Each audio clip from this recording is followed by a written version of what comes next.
Mi marido escribió una carta antes de morir.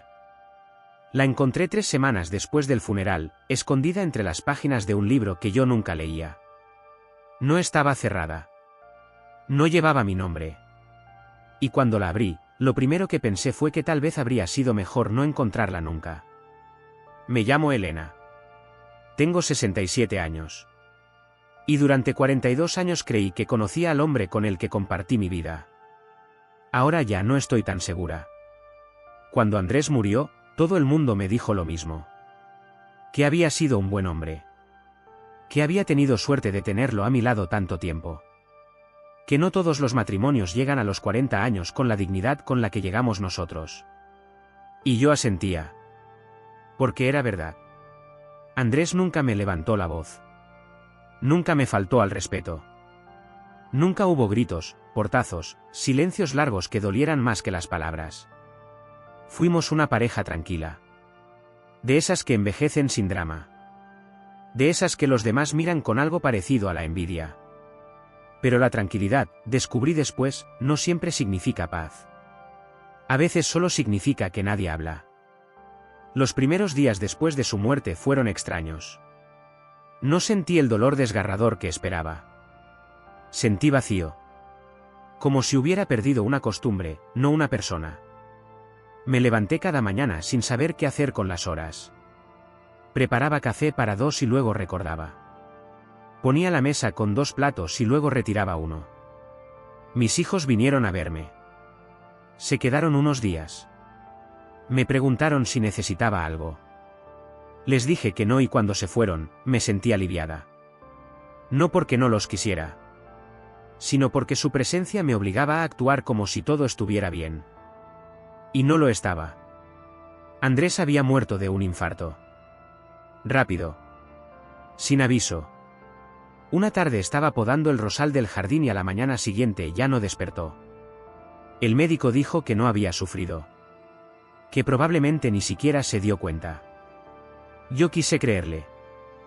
Pero las semanas pasaron y empecé a sentir algo raro. Una incomodidad que no lograba nombrar. Como cuando sabes que olvidaste algo importante pero no recuerdas qué. Entonces encontré la carta. Fue un martes por la tarde. Estaba ordenando la biblioteca. Andrés tenía cientos de libros. Novelas de espías, ensayos históricos, biografías de políticos. Yo nunca los tocaba. Pero ahora que él ya no estaba, pensé que tal vez debería donarlos. Tomé un libro al azar. El arte de la guerra, de Sun Tzu. Un clásico que Andrés había releído varias veces. Lo abrí para ver si tenía alguna dedicatoria, alguna nota al margen. Y ahí estaba. Una hoja doblada en 4. Papel blanco. Letra de Andrés. La saqué despacio, como si fuera algo frágil. Como si pudiera romperse si la tocaba mal. No tenía fecha. No tenía destinatario. Solo decía, en la primera línea. Si estás leyendo esto, ya es tarde para explicarlo. Me senté en el sillón. Las manos me temblaban. Leí la carta entera sin respirar. No era larga. Apenas 2 páginas. Pero cada palabra era como un golpe. Andrés escribía de forma extraña. Como si hablara conmigo pero también consigo mismo. Decía que había cosas que nunca me contó. Que no porque no me quisiera, sino porque no supo cómo. Hablaba de un error. De algo que hizo hace muchos años. Algo que cambió el rumbo de nuestra vida pero que yo nunca supe. No daba detalles. No nombraba personas. No explicaba fechas. Solo decía que había tomado una decisión. Y que esa decisión nos protegió. Pero que también nos condenó a vivir de cierta manera. Te pedí cosas sin que supieras por qué, escribía. Te alejé de personas sin darte razones. Te hice creer que éramos felices cuando en realidad solo estábamos a salvo. Dejé la carta sobre la mesa. Me levanté. Caminé hasta la cocina. Serví un vaso de agua que no bebí. Volví a leerla.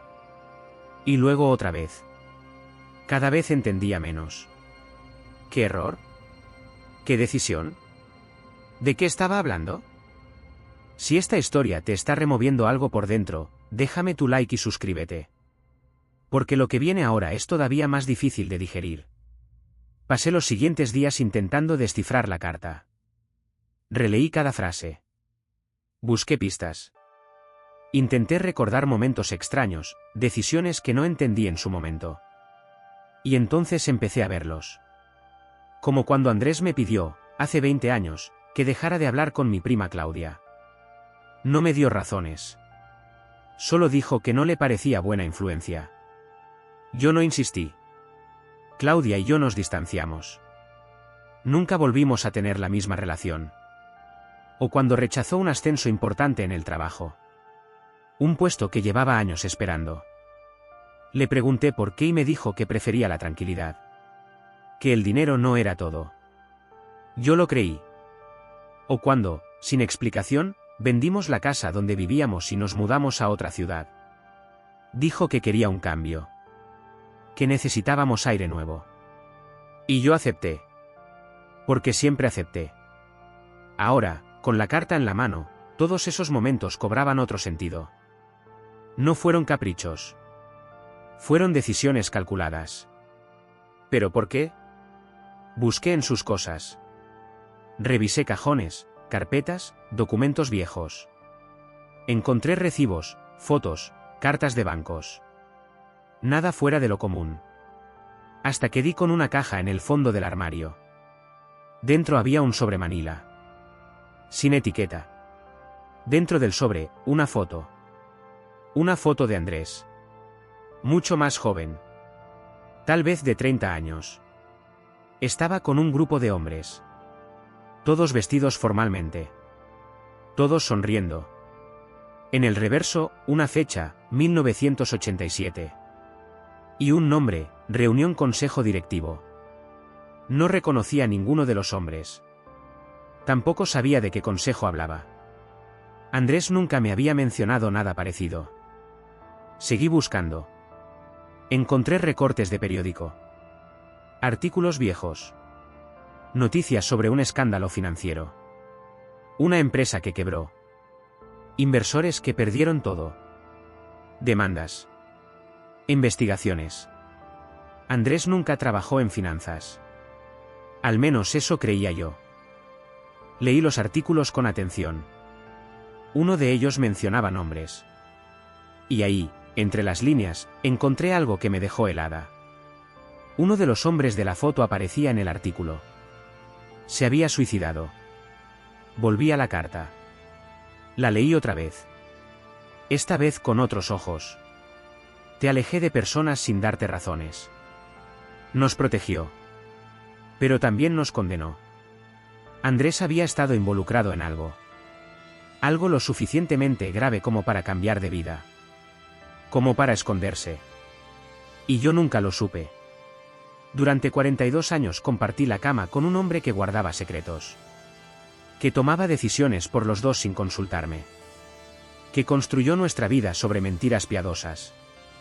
Y lo peor de todo era que no podía preguntarle. No podía gritarle.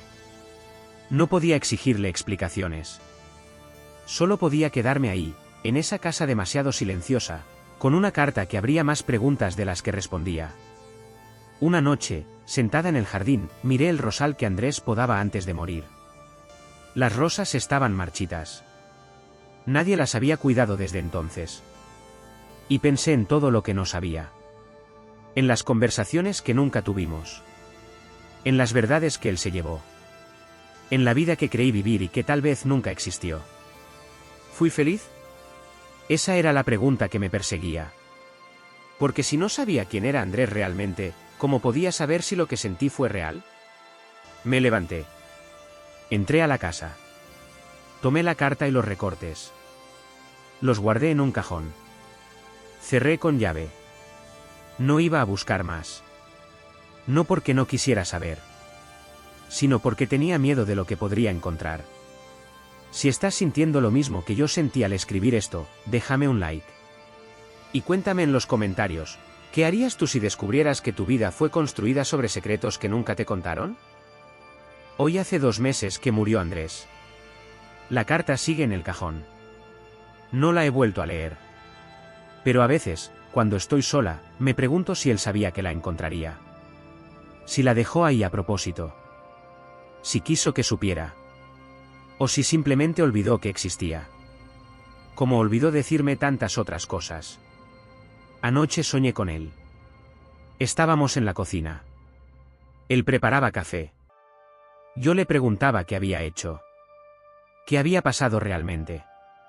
Y él solo me miraba. Sin hablar. Como si la respuesta fuera tan obvia que no hiciera falta decirla. Me desperté con el corazón acelerado. Y me di cuenta de algo. No importa lo que descubra. No importa cuántas cartas encuentre. Cuántas fotos. Cuántos recortes. Nunca voy a saber la verdad. Porque la verdad murió con él. Y yo voy a tener que vivir el resto de mi vida con esa duda. Con esa grieta. Con la sensación de que el hombre al que amé durante 42 años era, en realidad, un extraño. Me llamo Elena. Tengo 67 años. Y ya no sé quién fui. Si te ha generado intriga esta historia, suscríbete al canal para poder ver el siguiente capítulo. Y dinos en tus comentarios qué crees que ocurrirá.